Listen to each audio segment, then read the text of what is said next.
La Generalitat mostra el seu suport a la candidatura del regadiu històric de l'Horta com a Patrimoni Mundial de la FAO. Així ho ha expressat en l'acte de presentació de la candidatura el president de la Generalitat, Ximo Puig, en el qual ha destacat el suport a aquesta proposta com a continuador de la llei de l'Horta impulsada pel Consell, per a garantir un sistema integral de protecció i dinamització del valor productiu, ambiental, cultural, històric i paisatgístic.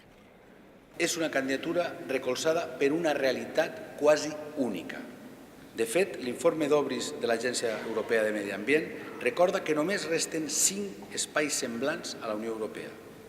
i destaca el seu valor cultural històric i demana que es potencien tots els instruments locals, regionals i estatals internacionals per preservar-los. D'altra banda, Puig ha destacat la importància de defensar l'agricultura periurbana i ha recalcat que la Conselleria treballa en tot el territori valencià per a preservar, conservar el patrimoni històric, dinamitzar-lo, fer-lo socialment útil i sostenible i transmetre'l a generacions futures.